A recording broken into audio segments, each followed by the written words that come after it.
નમસ્કાર ખેડૂત મિત્રો, ન્યૂઝરૂમ પાલિતાણા યુટ્યુબ ચેનલમાં તમારું સ્વાગત છે। શું તમે ખેડૂત છો? તો આ માહિતી જાણવી તમારા માટે ખૂબ જ અગત્યની છે। ખેડૂતો માટે આવી રહ્યા છે સારા સમાચાર। સરકાર આપશે 20,552 કરોડની સહાય। ખેડૂતોનું દેવું થશે માફ। સરકારે લીધો છે નિર્ણય।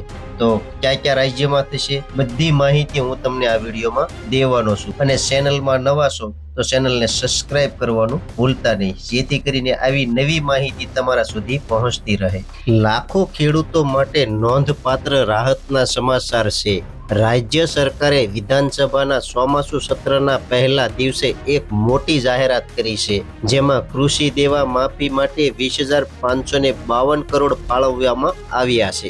મુખ્યમંત્રી દેવેન્દ્ર ફડણવીસે વિધાનસભામાં આશરે ₹97,706 કરોડની પૂરક માંગ રજૂ કરી, જેમાં ખેડૂતો માટે સૌથી મોટો હિસ્સો ફાળવવામાં આવ્યો છે। સરકારનું કહેવું છે કે આનાથી ખેડૂતોને આર્થિક રાહત મળશે અને કૃષિ ક્ષેત્રે મજબૂત બનશે।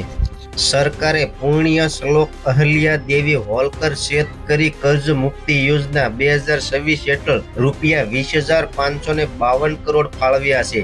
આ રકમનો ઉપયોગ ખેડૂતોના દેવાનો બોજ ઘટાડવા, તેમની નાણાકીય પરિસ્થિતિ સુધારવા માટે કરવામાં આવશે। જો કે વિપક્ષ સંપૂર્ણ બિનશરતી લોન માફીની માંગણી કરવાનું ચાલુ રાખે છે। રાજ્ય સરકારે કુલ 97,706 કરોડની પૂરક માંગણીઓ રજૂ કરી છે।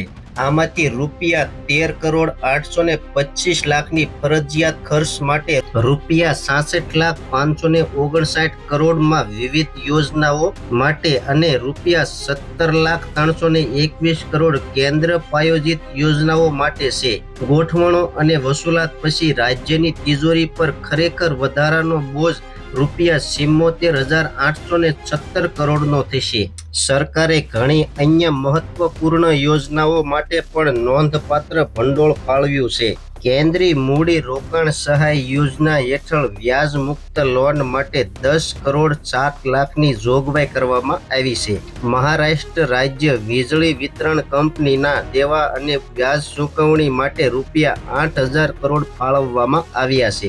ગ્રામીણ રોજગાર અને આજીવિકા મિશન માટે ₹7,367 કરોડ, સરકારી કચેરીઓના વીજળી બિલ ચૂકવણી માટે 4,000 કરોડ અને અમૃત 2.0 યોજના માટે ₹3,073 કરોડ ફાળવવામાં આવ્યા છે।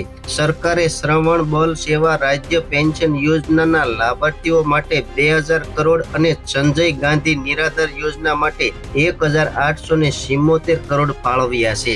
આંગણવાડી કાર્યકરોના માનદ વેતન અને પગાર માટે પણ 1,734 કરોડ ફાળવવામાં આવ્યા છે। આ માહિતી મહારાષ્ટ્રના ખેડૂતો માટે હતી। મહારાષ્ટ્રના મુખ્યમંત્રીએ કરી હતી જાહેરાત। તો માહિતી કેવી લાગી કોમેન્ટ બોક્સમાં કોમેન્ટ કરજો। ચેનલમાં નવા છો તો સબસ્ક્રાઇબ કરજો। હવે મળશું એક નવી માહિતી સાથે। ત્યાં સુધી બધાને જય જવાન, જય કિસાન, ભારત માતા કી જય।